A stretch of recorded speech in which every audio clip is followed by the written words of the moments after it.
Good morning from Sacred Space at Titania's Realm. The time is 11:09 a.m. on the 2nd of December 2025, Tuesday. The year's nearly over. It's flying past. I spent the morning trying to work out what went wrong with my sewing machine. I'm a beginner sewer and it wouldn't stitch any stitches, but it worked in the beginning and then stopped working. My beautiful friend and cleaning lady Rati is here, and she had a quick look at it before she started work, and she got it to work, and then it worked for a little while and then it didn't again. So I'm very frustrated. So I've decided the only option now will be to buy a larger machine and hope that I can get back to work, which is a bit of a gamble, spending money on a better quality machine and then maybe it not working either. So I'm not sure. Rati suggested I buy a second-hand machine, but then I'm scared that if I buy a second-hand machine I might just inherit someone else's non-working problems. So I'm not sure what to do, but I'm thinking about it because, I bought the material to make a little petticoat to go under my dresses when I go dancing. So I always like to wear, I'm old-fashioned, but I like to wear a little half slip because the strobe lights shine through your dress and the men see your knickers, and at my age that's not an attractive prospect. Maybe if I was super slim, but even then no, it just looks kind of crass. I personally don't like it. Even when the gorgeous young girls, their dresses are shining through and they're young and sexy, it still somehow doesn't look quite nice. But then I'm a bit weird like that. It's probably part of my from the abuse as a child, not wanting to show off my private assets per se. In my case, they're more of a liability than an asset with my flailing bladder, but never mind. I only got up twice last night, so it's not so bad. I had a beautiful day yesterday at Cuchimudlo with my friend Jared, who I hadn't actually heard from or seen for about 2 months, but he works all the time, so he messaged me the day before and said if I would like to come with him to Cuchimudlo Island, which is one of our favourite places to go to in summer. So I said, oh yes, I'd love to go. So off we went yesterday and we had a wonderful time, and the sea was just so it was lovely to be weightless and buoyant in the water and just be gently lulled by the ocean. And there were fish jumping all around us, which we got a bit nervous. That might mean that there was sharks because something big was chasing the fish. So that was kind of a bit confronting, because every time a fish jumped out of the water we'd be like, hope there's nothing behind that. So we'd retreat back to the more shallow water. But I guess if you've got a white pointer and they're hungry enough, they won't be bothered by lunging at you even in the shallows. So that was the only thing that gave us a little bit of trepidation. But the sea was just so beautiful. I'm glad I went, and we'll have to try to get there a bit more often for the remains of, it's really only the beginning of summer, but it's been very, very hot early on. So we'll have to get there more often. I said to Jared I'd like to go back to Stradbroke Island as well. We went there, when did we go? February this year was the first and last time. We've been there for many, many, many years, something like 20 years. So it's nice to go to these beautiful places. The scenery is spectacular, and it's a lovely outing to take a ferry ride. And although it's a very quick trip to Cuchimudlo, it's just off Redland Bay, but Victoria Point, but I think you catch the ferry to Stradbroke Island from Redland Bay, and it's a much longer voyage, I think it's about 40-minute trip. But even so, it's lovely to be on a boat in the ocean or a ferry, and be at sea. It's comforting to my soul. My family was seafaring folk on both sides of the family line, so for us, for me personally, the sea is very soul nourishing and refreshing and comforting. So I've got the little birdie boys outside. There's Kermie and little Bo's busily grooming. I hesitated to put them outside because although it's cooler today than it was yesterday, it's quite windy, but Rati suggested that they might like to go outside, and she's right. They're very happy. They're very happy out here. Aren't you, Kermie? And Bo? So I thought I would do something that I can do as opposed to sewing, which apparently I can't do. Not with this machine anyway. I don't know why it stopped working. I managed to make, when I first got it, a few little bags to put jewellery in, and a few little, I just made little bags from it. And now I finally come to wanting to make an actual garment to wear. Can't get it to work, so disappointing, very disappointing. But it is what it is. So we'll carry on with chapter 7 of A Mad Tea Party, Alice in Wonderland, beautifully drawn by Lynn Robertson. A Mad Tea Party. There was a table set out under a tree in front of the house, and the March Hare and the Hatter were having tea at it. Speaking of tea.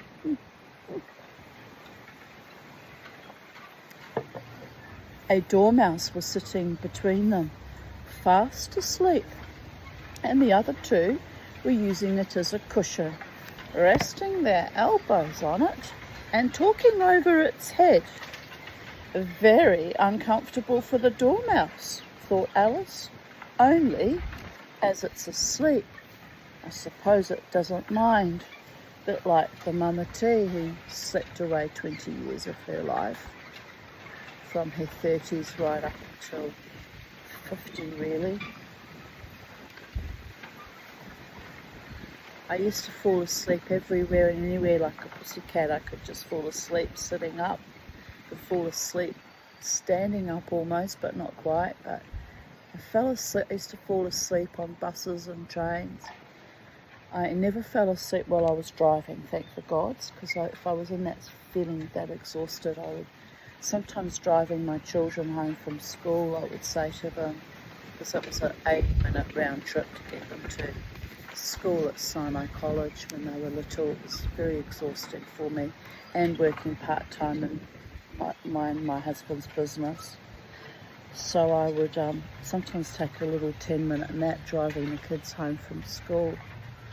And I'd just say, we're going to pull over now, Mummy's going to just close her eyes for a few minutes, which I would. I said, you just do your homework and colour in, and we'll do that. They had a very difficult childhood when I think about it, Mummy having to take naps because she wasn't coping. But I wasn't diagnosed with sleep apnea until 2003, so I suspect I even had it even in those days, even in probably all my life actually, probably since the near drownings as a child. I was always fatigued and chronically tired, and I remember falling asleep on the bus coming home from school, from high school, from Wellington Girls College too. We'd just pass out on the bus. Luckily we lived at the terminus, so I'd wake up at the end and get off the bus and be right at my front door. It was very convenient. But yes, I've struggled with fatigue all my life, is what I'm saying, and I've missed large decades of my life. It's probably why I struggle to learn new things now at this late stage of life. I'm playing catch up on all the things I didn't learn or didn't achieve and didn't acquire that I should have probably managed to pull together when I was in my 30s and 40s at the very latest. But hefty psych meds take away motivation, and chronic depression, major depression takes away motivation, and needing to sleep all the time takes away your life force. So there's a lot I'm still catching up on. But I'm very proud and happy of my catching up in the last 5 years. And it's really only 9 years that I've been free of psych meds, so it's taken that long to recalibrate and reorganise and relearn. Right, so the dormouse is sleeping and it doesn't mind at all because it's unconscious. It's amazing what you can avoid when you're unconscious, people are there. The table was a large one, but the three were all crowded together at one corner of it. No room, they cried out when they saw Alice coming. There's plenty of room, said Alice indignantly, and she sat down in a large armchair at one end of the table. Have some wine, the March Hare said in an encouraging tone. Alice looked all round the table, but there was nothing on it but tea. I don't see any wine, she remarked. There isn't any, said the March Hare. Then it wasn't very civil of you to offer it, said Alice angrily. It wasn't very civil of you to sit down without being invited, said the March Hare. He kind of has a point there. I didn't know it was your table, said Alice. It's laid for a great many more than 3. Your hair wants cutting, said the Hatter. He had been looking at Alice for some time with great curiosity. My hair's really buffy because I slept on it wet last night because I had to wash the sand and salt out of my hair. I went to bed with wet, damp hair, and so this morning it's like everywhere, boof, boof, boof, boof, lots of volume. Almost looks lovely in a way.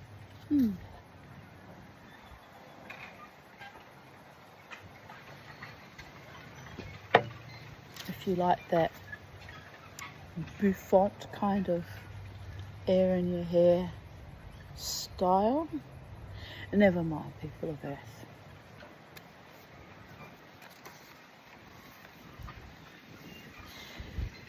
So, he had been looking at Alice for some time with great curiosity, and this was his first speech. You should learn not to make personal remarks, Alice said with some severity. It's very rude. The Hatter opened his eyes very wide on hearing this, but all he said was, why is a raven like a writing desk? Come, we shall have some fun now, thought Alice. Pardon me. I'm glad they've begun asking riddles. I believe I can guess that, she added aloud. Do you mean that you think you can find out the answer to it? Said the March Hare. Exactly so, said Alice. Then you should say what you mean, the March Hare went on.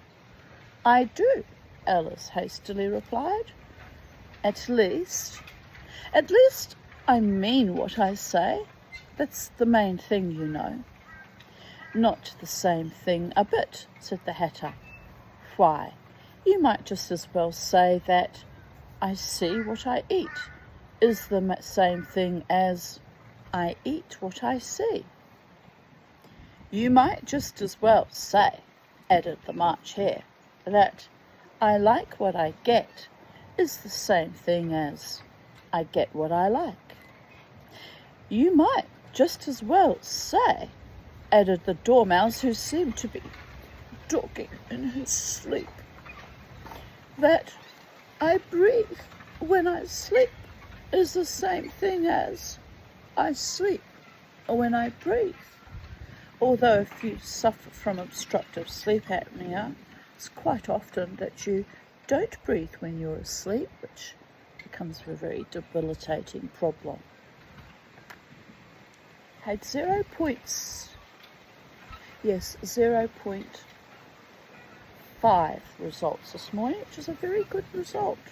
Still can't get it to 0 though, so I still stop breathing only half a time per hour, which is better than when it shot back to 11 times an hour. That was crazy making and very debilitating. But anyway,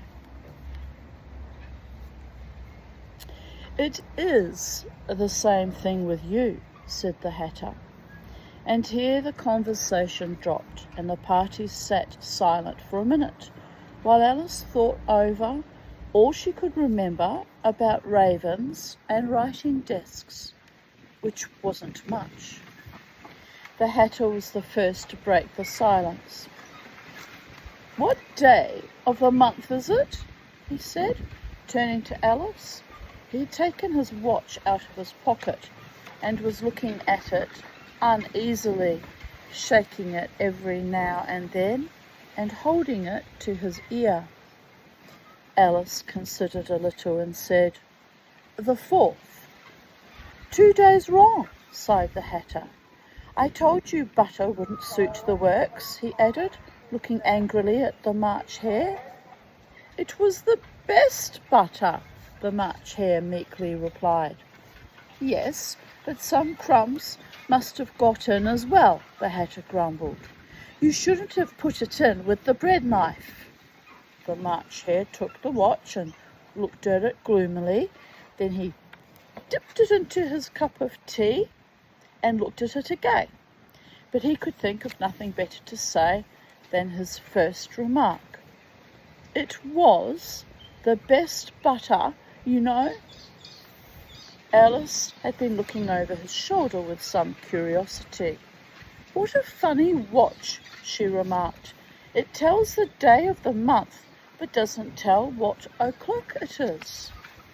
"Why should it?" muttered the Hatter. "Does your watch tell you what year it is?" "Of course not," Alice replied very readily. "But that's because it stays the same year for such a long time." "Which is just the case with mine," said the Hatter. Alice felt dreadfully puzzled. The Hatter's remark seemed to her to have no meaning, no sort of meaning in it, and yet it was certainly English. "I don't quite understand you," she said as politely as she could. "The Dormouse is asleep again," said the Hatter, and he poured a little hot tea on to its nose. The Dormouse shook his head impatiently and said, without opening its eyes, of course, just what I was going to remark myself." "Have you guessed the riddle yet?" the Hatter said, turning to Alice again. "No, I give up," Alice replied. "What's the answer?" "I haven't the slightest idea," said the Hatter. "Nor I," said the March Hare. Alice sighed wearily. "I think you might do something better with all the time," she said, "than wasting it in asking riddles that have no answers." "If you knew time as well as I do," said the Hatter, "you wouldn't talk about wasting it. It's him." "I don't know what you mean," said Alice. "Of course you don't," the Hatter said, tossing his head contemptuously. "I dare say you never even spoke to time."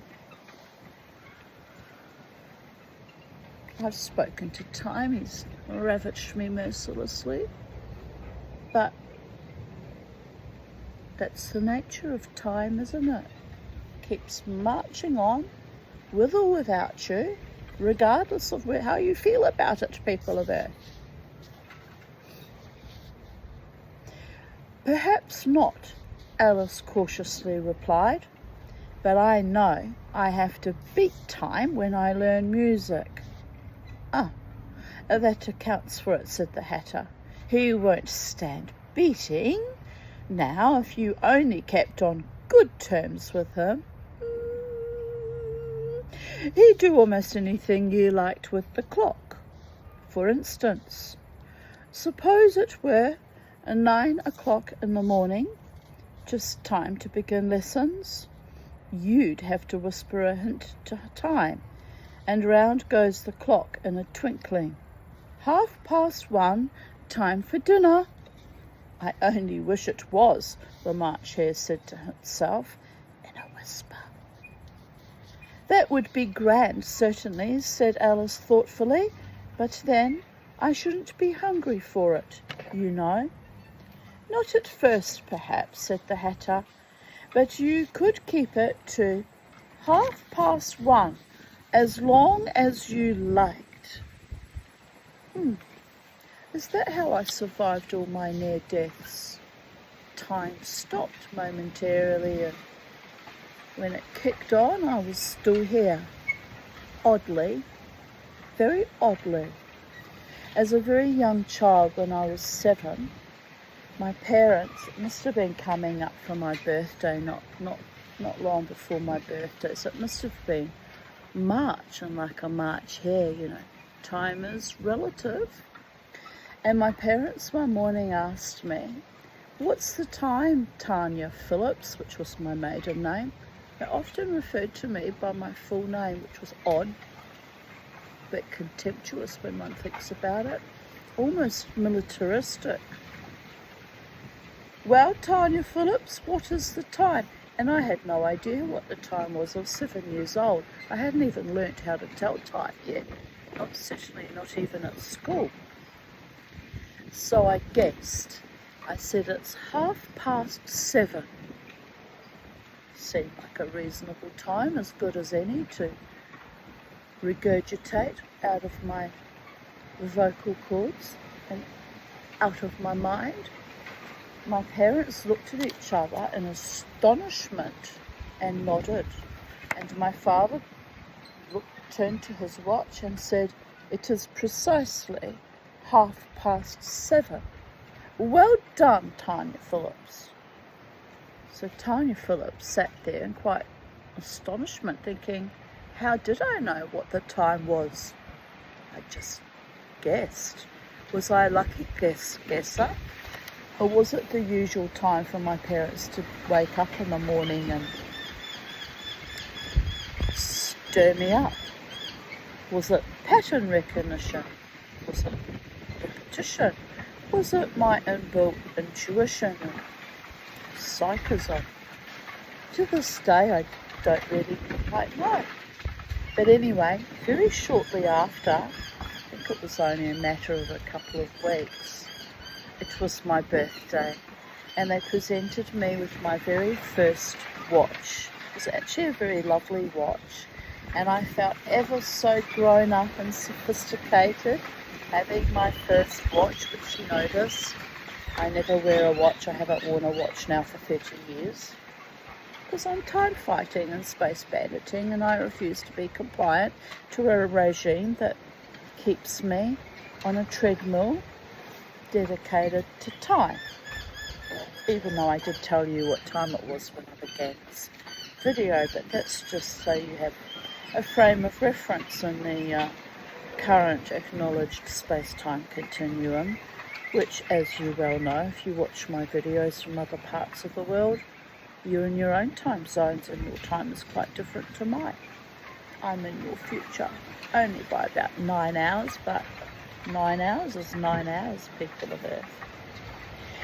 So anyway, but at 7 years of age, I was quite proud of my, newly bondaged enslavement that came in the form of a little gold-faced watch with a gold metallic band and a beautiful mother of pearl rim around the timepiece. I was very proud of that little watch, but I didn't dare admit to my parents that I actually couldn't tell the time and that I was just a good guesser. Although possibly they knew. They weren't completely stupid people of Earth. There's some weird test they were conducting on my capacity to be humble and sweet, you know, forever testing me. Do you know to this day people still test me? I hate being tested. I am what I am. Like God's name, which reads this way: Aye, Asher, aye. I am that I am.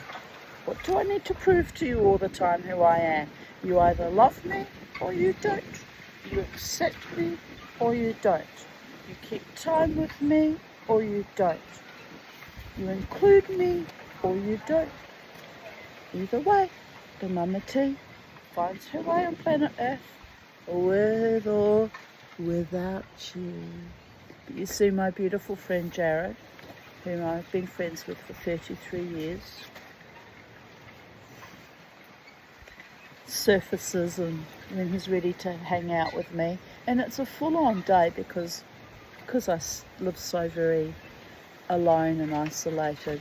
When I'm out, I'm excited and I'm like,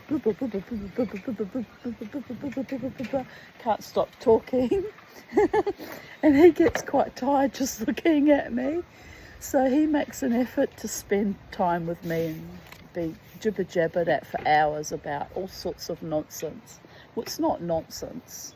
It's, I usually tell him about the dancing and the people I meet when I'm out and all the personalities and all the psychologies behind everything, and you know, it makes for a long conversation. But anyway, I was so embarrassed that I didn't actually know how to tell the time, but my parents had bought me this fabulous watch that I went 3 doors down to my friend Lynn Robertson, and I stood in front of her mother, Mrs. June Robertson, and I said, Mrs. Robertson, I have a terrible dilemma.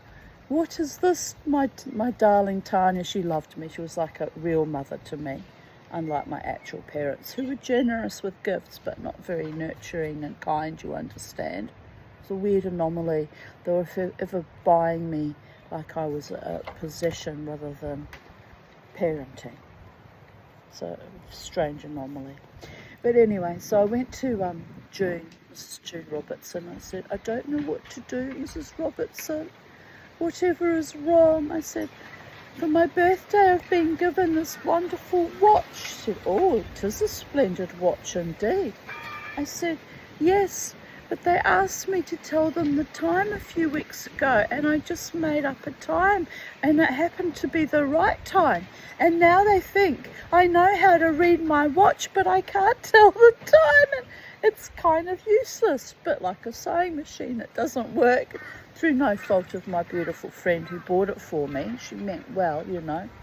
But anyway, I have this non-working sewing machine, and it reminds me of my watch that I couldn't get to function because I didn't have the knowledge. Knowledge is power, people of Earth.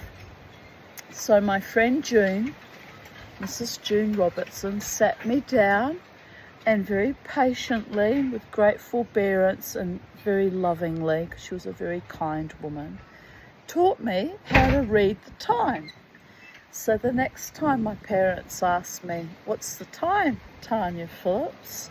I would just look at my watch and, oh, it's 20 minutes to 3. Oh, yes, they were well impressed. Little did they know, I had private tutorial lessons from my neighbour down the street. So, yes, she was very kind to me. She also taught me how to knit. My mother taught me how to knit the German way. It's a different way of holding the needles, and you hold it in one hand, and I can't explain it actually. But the British way was the way that Mrs. Robertson taught me, which is where you carry the wool over and you catch it like that, whereas in German knitting, it's European knitting, it's almost one-handed. Anyway, so I had to learn both ways on how to knit. It was a bit like when I was converting to Judaism, when I started, learning things from about the age of 16, 17. But, in biblical Hebrew, there's two for reading the prayers and the blessings, there's two dialects. You have the Ashkenazi, the Eastern European dialect, or you have the Sephardi dialect, the Sephardi coming originally from Spain and the Middle East.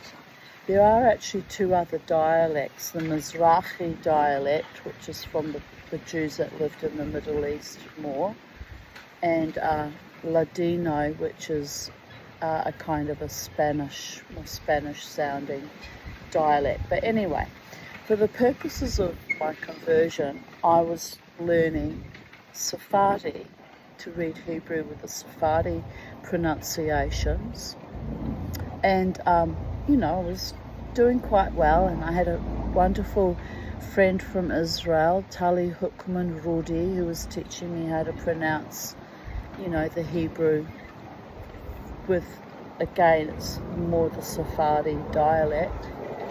Of course, modern Hebrew's quite different to biblical Hebrew, so there's little variations you need to learn there also. Anyway, and then I would go and have lessons with my father-in-law to be when I was 18, when I was engaged.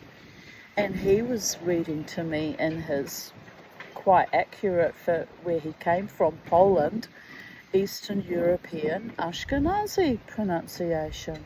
So I was mixing up the Sephardi with the Ashkenazi, which there is quite a distinction. And so when I went to do my conversion exam, and I was being examined by 3 rabbis in the Reform movement, but it's always, even in the Orthodox, you're examined by 3. It's called a Beit Din kind of thing, and you have to have 3 rabbis for it to be kosher and legitimate and accepted. So I was reading, can you read such and such a prayer out of the prayer book, please, or out of the Siddur, So I was reading it, and they were looking at me, sort of smiling, but a bit astonished. And they said, your pronunciation is wonderful, but you're blending 2 different dialects, the Sephardi and the Ashkenazi. We suggest, Tanya, that you stick to one and only read in one language, not in the other. I was so embarrassed, the floor could have opened up beneath me. They said, how is it that you learnt to blend both pronunciations? I said, that's because in shul I'm learning one way, and my Israeli friends teaching me, the Israeli pronunciation, and they nodded. And I said, and then my prospective father-in-law is teaching me his way. They said, oh yes, he comes from Poland, yes. They said, oh, he's teaching you the Ashkenazi pronunciation because he would have been taught in that way. And that's how you still, sometimes they said, in certain shores, and you said where there's a lot of Polish or Czechoslovakian or Russian Jews, you will still hear the Ashkenazi pronunciation. He said, but it's not considered modern anymore, and not many people speak in that way anymore. Well, my defiant self said, well, then I must make a point of remembering how it's pronounced to keep the language alive, the pronunciation alive. So even today, there's certain words that I have to work hard to remember how to pronounce, because after many years of, being in Jewish congregations, I've only exclusively read out in the Sephardi pronunciation. So it gets very confusing, people of Earth, very confusing indeed, but kind of cute when you catch yourself remembering how my father-in-law used to speak and read Hebrew. Anyway, that was a long segue. How did we get onto that? Not being able to tell the time and having to cheat by getting the neighbour to teach me. Sometimes it's good to think laterally and know who is the appropriate person to ask.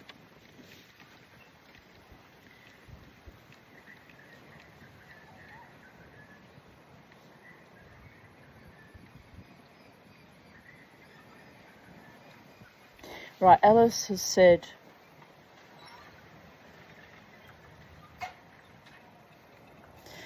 where did I disappear into my own little vortex? That would be grand, certainly, said Alice thoughtfully, but then I shouldn't be hungry for it, you know, having dinner at 1:30. Not at first, perhaps, said the Hatter, but you could keep it to 1:30 as long as you liked. Ah, yes, I segued by saying that I'm in my own time frame after all those near deaths. I certainly do walk to my own beat and my own tune, and, well, having left this mortal coil several times, 16 actually, almost 16. Can't really technically count the last one. It was just a near death. So 15 times definitively. The time becomes very flubbery and reality becomes very surrealistic, and part of being a psychedelic dreamer as I am, not on psychedelics, but by the fact that I'm forever moving in and out of ordinary reality in the astral plane when I sleep, for example, as does every other mortal on the planet. Some people don't dream, of course, but dreamers are very conscious that reality is not all that we are taught to believe it is, and it can be co-created and can be tweaked if you know how.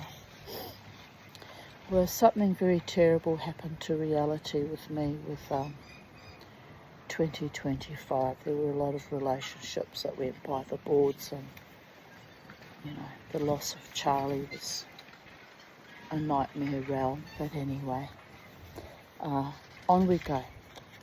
Is that the way you manage? Alice asked, keeping time at 1:30. The Matter shook his head mournfully. Not I, he replied. We quarrelled last March, just before he went mad, you know, pointing his teaspoon at the March hare. It was at the great concert given by the Queen of Hearts, and I had to sing, Twinkle, twinkle, little bat, how I wonder what you're at. You know the song, perhaps? I've heard something like it, said Alice. It goes on, you know, the Hatter continued, in this way. Up above the world you fly, like a tea tray in the sky. Twinkle, twinkle. Here the dormouse shook itself and began singing in its sleep. Twinkle, twinkle, twinkle, and went on so long that they had to pinch it to make it stop. Well, I hardly finished the first verse, said the Hatter, when the Queen bawled out, He's murdering the time. Off with his head. How dreadfully savage, exclaimed Alice. And ever since that, the Hatter went on in a mournful tone. You won't do a thing I ask. It's always 6 o'clock now. A bright idea came into Alice's head. Is that the reason why so many tea things are put out here, she asked. Yes, that's it, said the Hatter with a sigh. It's always tea time, and we've no time to wash the things between whiles. I'm just going to excuse me a moment. My beautiful friend Rati is playing with my machine, trying to get it to work. So I just want to go and see if she's managed it. Just for a moment.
So Rati had a look at the machine down where the bobbin goes, and the magnet has somehow pushed itself further back.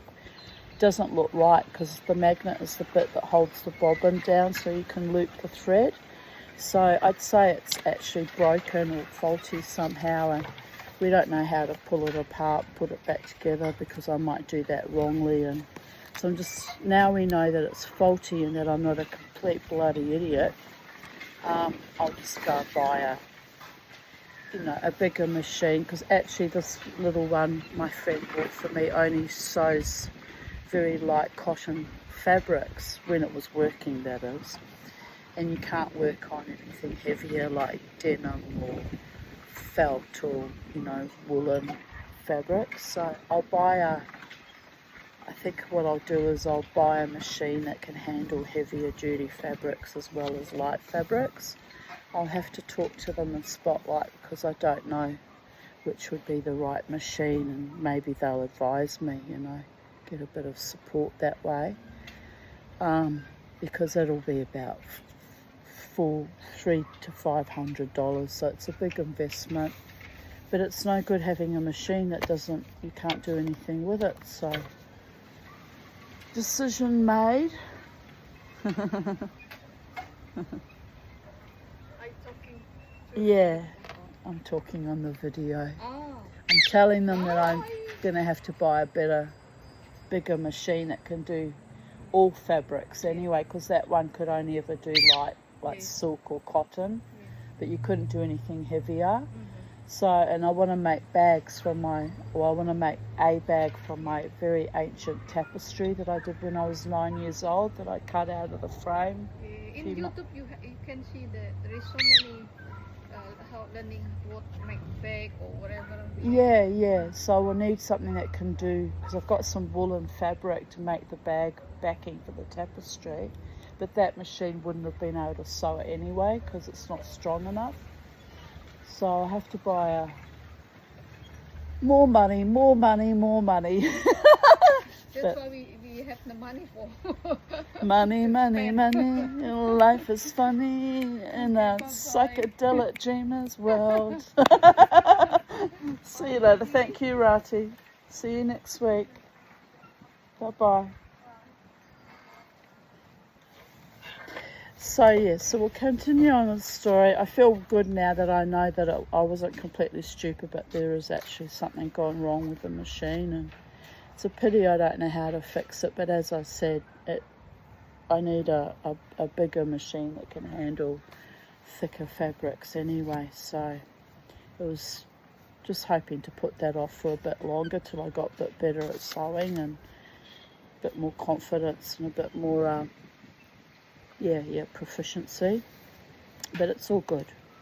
Time is flubbery, and if I have a better machine now as opposed to 6 months or a year or two down the track, it's all comes down to destiny and what's meant to be. What's meant to be is meant to be, and what you're meant to learn, you're meant to learn, and what you're meant to discover, you're meant to discover. And it'll be so nice when I can make my own little petticoats, and maybe even down the track my own dress.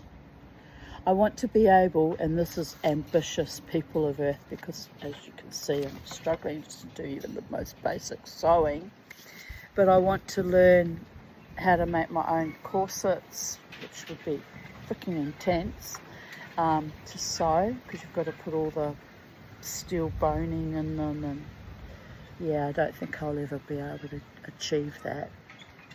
But I definitely want to learn. I can buy my corsets anyway I buy them from Corset Story when they're on sale. I've still got 4 or 5 corsets on the go that need dry cleaning still. But when I buy from them on sale, and they're very lovely and they're well made, and they're not hellishly expensive on sale. So, but I want to make like a beautiful Edwardian skirt with a fishtail kind of train, just to wear out with my corset and my top hat, and not as a costume, but actually just to be a bit avant-garde when I go out. avant-garde wearing Edwardian or Victorian frocks. It's a bit weird, isn't it? But I like to look a bit different when I'm out, wear something a bit unusual and a bit artistic or avant-garde. My avant-garde is different to everyone else's avant-garde because I am the Tanya and I'm a bit quirky like that.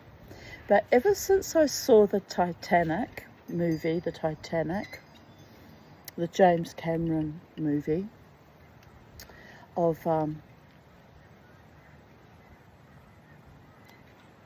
what's the actress's name? Leonardo DiCaprio and Kate something. Oh, I can't think of her name. But you know, she's slightly chubby even in the movie. Not very chubby, but she was about a size 14, I think, in the movie. A lovely woman. A real woman with curves. Anyway, I saw her wearing that beautiful pinstriped Edwardian suit jacket with the beautiful skirt and the big hat, and I fell in love with that image. I want a suit like that to wear out. I had beautiful suits made for me before my marriage broke down in 1994 that I did wear until I got too fat for them and I gave them to charity. They were absolutely exquisite tailored suits that I had a friend of my friend Lynn Robertson was a professional tailor / seamstress, and I paid her to make me those exquisite suits. So yes, now I think it would be time to learn how to make my own things because I can't afford to pay people anymore, people of Earth. I don't have that kind of money anymore, and I didn't have a lot of it back then, but I extended myself a bit because I wanted to have some beautiful clothes made up. Probably I was already prefacing that I would need some nice clothes when I left the marriage, you understand. Not entirely crazy.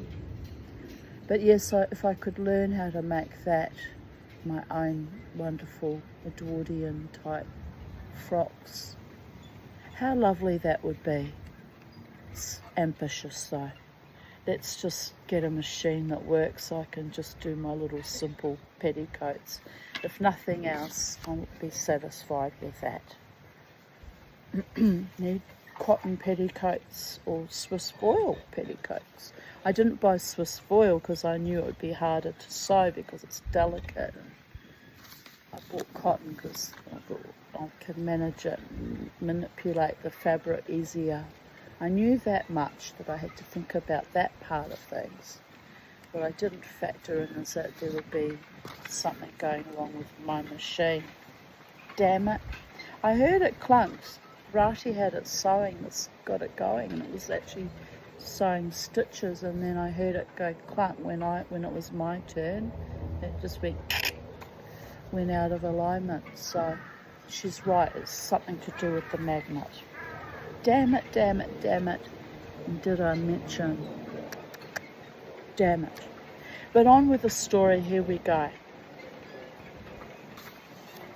The Queen is threatening to cut off the Dormouse's head because, as the Hatter's regaling her with the story, because he was murdering the time.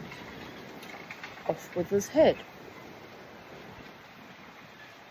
How dreadfully savage, exclaimed Alice. And ever since that, the Hatter went on in a mournful tone. I'm repeating, but we segued. He won't do a thing I ask. It's always 6 o'clock now. A bright idea came into Alice's head. Is that the reason why so many tea things are put out here? She asked.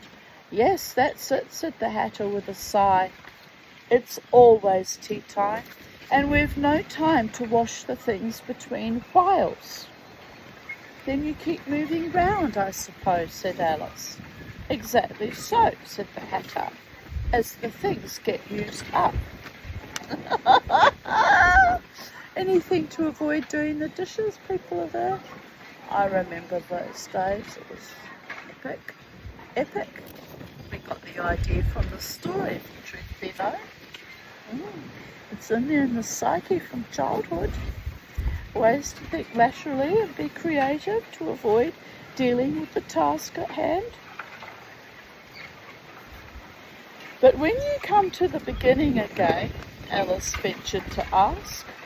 Suppose we change the subject, the March Hare interrupted, yawning. I'm getting tired of this. I vote the young lady tells us a story. I'm afraid I don't know one, said Alice, rather alarmed at the proposal. Then the Dormouse shall, they both cried. Wake up, Dormouse. And they pitched it on both sides at once. The Dormouse slowly opened his eyes. I wasn't asleep, he said in a hoarse, feeble-type voice. I heard every word you fellows were saying. Tell us a story, said the March Hare. Yes, please do, pleaded Alice. And be quick about it, added the Hatter, or you'll be asleep again before it's done.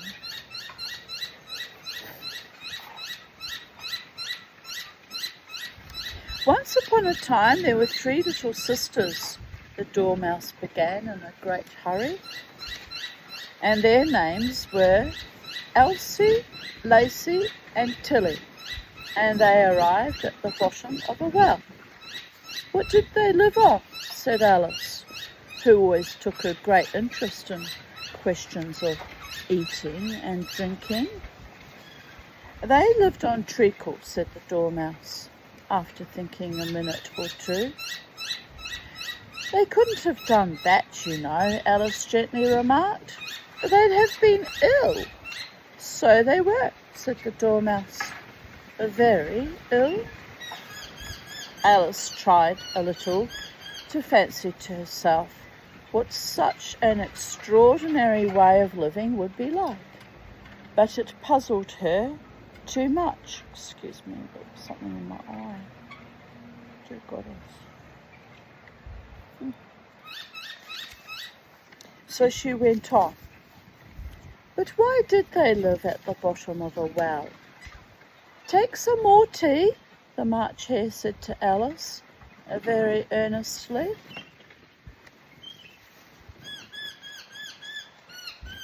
I've had nothing yet, Alice replied in an offended tone, so I can't take more. You mean you can't take less, said the Hatter. It's very easy to take more than nothing. That was my ex-husband's mathematics too. 50% of nothing is nothing, Tanya. Vicious, ugly, cur. He ended up with nothing too in a way, though, didn't he? Not less than nothing, but not much more. It's what happens when you're vicious to people for no just cause, but you're envious or spiteful or jealous of them. All he had to do was be respectful, kind. I would have stayed in that loveless, sexless, ingratiating marriage.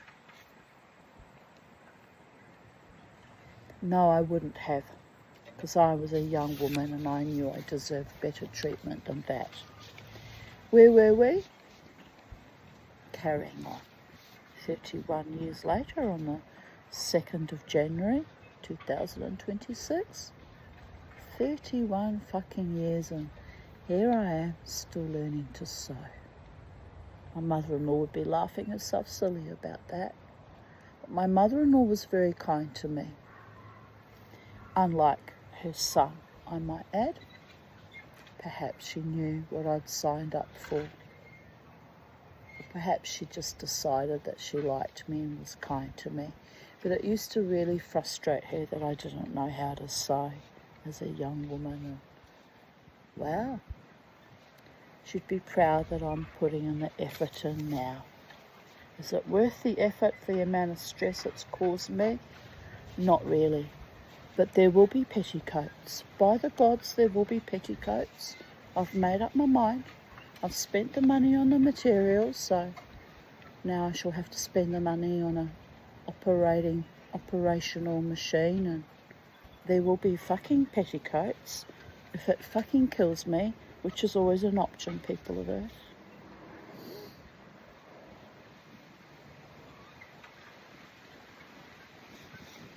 I could put the material away for some months though and save up the money for a machine and pay cash for it, because I do like to pay cash and not go into debt for things. I've just paid off all my Zip Pay, so I was feeling happy about that. And then last night I came home from my lovely outing at the Coochie-Mudlow to discover hadn't seen the message. Lucky I hadn't seen the message during the day. It would have ruined the entire day for me. That I've been scammed again by Amazon to the tune of $64.33, which is less than they scammed me last time, $350 odd. But it's beside the point. I had to get a whole new card and update all my card details on all the bills I pay, and now I have to do that again because of some asshole that thinks it's funny. How are they even accessing my card each time? It's beyond bizarre. Anyway, my bank's refunding the money, so they know it was a scam. But by the gods, it's so annoying. And why am I constantly being targeted by some fucking asshole? That's what I want to know. It's like constant as in twice now. But anyway, it didn't ruin my outing yesterday because I didn't find out about it till I got home and spent the whole night in panic mode trying to raise disputes with my bank and organise to get my money back and lock my card and order a new card. And for fuck's sake. Money, money, money. Life is funny in someone else's world. Anyway.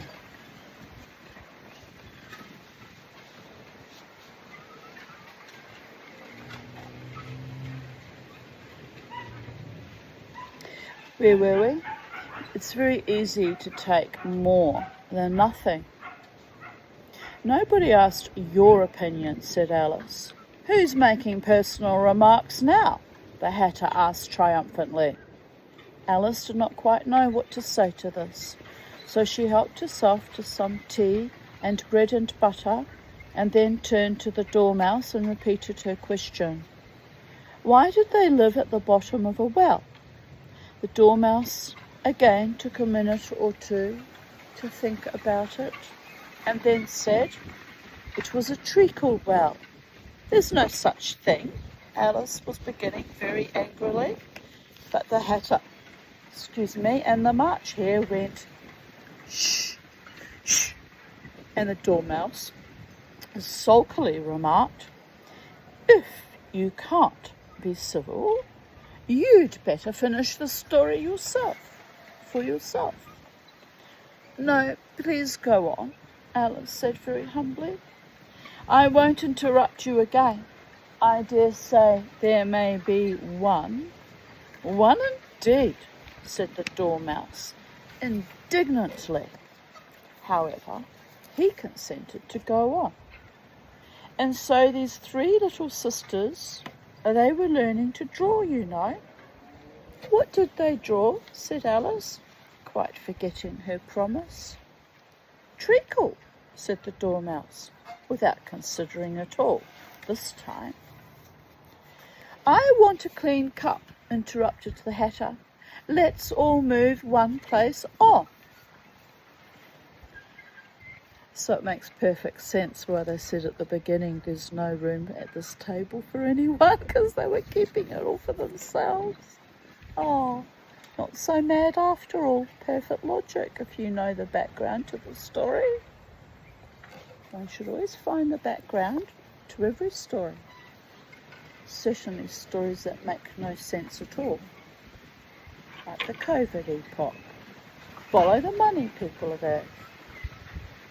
Fucking monsters they were. Anyway, sometimes it's good to know when you have an intuition, because you've been raised by crazy people, when stories do not make sense. They're not congruent or coherent, and there's clearly important bits of information being withheld, or disinformation that's been distorted to the point that it's just plain crazy. Donuts and football tickets come to mind. Cures for viruses in very short spaces of time that was never possible before. In fact, there are no cures for viruses. So we were taught by science for the last 100 years. There were so many red flags with that whole narrative that I just said, when in doubt, say no, and keep saying no until it's all over, people are going. Anyway,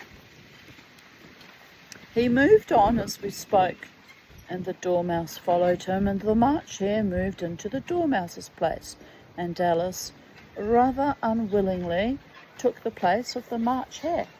Excuse me.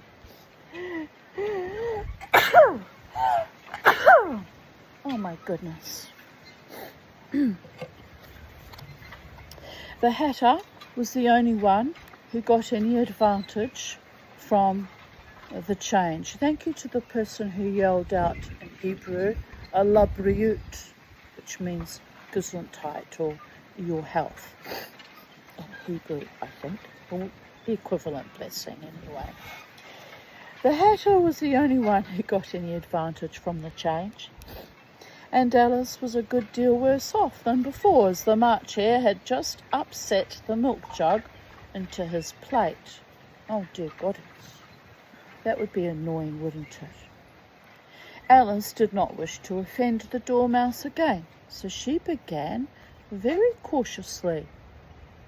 But I don't understand. Where did they draw the treacle from? You can draw water out of a water well, said the Hatter. So I should think you could draw treacle out of a treacle well. Eh? Stupid? But they were in the well, Alice said to the Dormouse, not choosing to notice this last remark. Of course they were, said the Dormouse. Well in. This answer so confused poor Alice that she let the Dormouse go on for some time without interrupting it. They were learning to draw, the Dormouse went on, yawning and rubbing its eyes, for it was getting very sleepy. And they drew all manner of things, everything that begins with an M. Why an M? Said Alice. Why not? Said the March Hare. Alice was silent. The Dormouse had closed its eyes by this time and was going off into a doze, but on being pinched by the Hatter, it woke up again with a little shriek and went on, that begins with an M, such as mousetraps and the moon and memory and muchness. You know you say things are much of a madness. Did you ever see such a thing as a drawing of a muchness? Really now you ask me, said Alice, very much confused. I don't think. Then you shouldn't talk, said the Hatter. This piece of rudeness was more than Alice could bear. She got up in great disgust and walked off. The Dormouse fell asleep instantly, and neither of the others took the least notice of her going, though she looked back once or twice, half hoping that they would call after her. The last time she saw them, they were trying to put the Dormouse into the teapot. Here's a picture of them doing just that. Helps to be a bit mad, don't you know? I'm not quite sure how a sleepy dormouse feels about being deposited into a teapot of hot tea head first. Guess it's one way to wake him up. By the gods. At any rate, I'll never go there again, said Alice as she picked her way through the wood. It's the stupidest tea party I ever was at in all my life. Just as she said this, she noticed that one of the trees had a door leading right into it. That's very curious, she thought, but everything's curious today.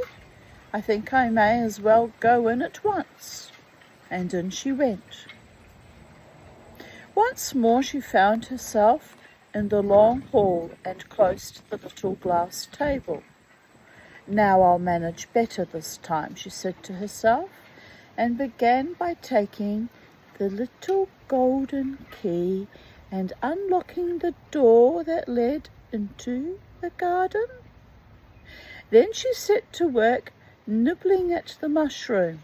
She had kept a piece of it in her pocket till she was about a foot high. Then she walked down the little passage, and then she found herself at last in the beautiful garden among the bright flower beds and the cool fountains. And thus concludes Chapter 7 of Alice in Wonderland. And we'll stop there because I segued a lot. We had lots of interruptions and little side stories going on, and it's a beautiful day in the garden. The wind seems to have dropped a bit, which is pleasant. And I need to go out and sort out buying a operational sewing machine. But I don't actually have to do it today, do I, people of Earth? It could wait. I don't need to be so impetuous. I could even unscrew the back off the sewing machine I have and see if I can find a way to move the magnet over without damaging the machine.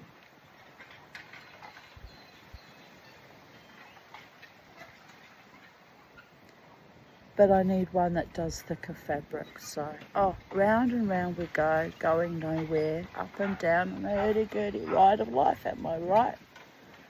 I could just take the fabric I've cut out to a seamstress who can quickly run it up on her machine because she's got the knowledge and the experience, and pay a bit of money that way and save money on a sewing machine.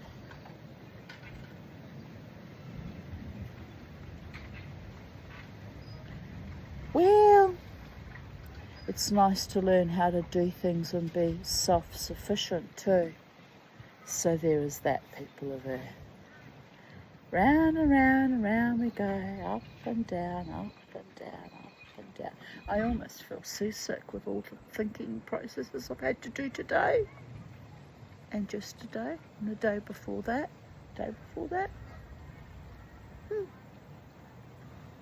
Anyway. Wherever you are in the space-time continuum, people of Earth, have a beautiful day. Live your best life. Never ever let the bastards grind you down. Learn new skills that are soul-nourishing and produce beautiful works of art or clothing that you can wear and keep your decorum and your dignity when you're out and about. And maybe later on make more opulent pieces. Time will tell. And blessed be from sacred space at Titania's realm. To you all.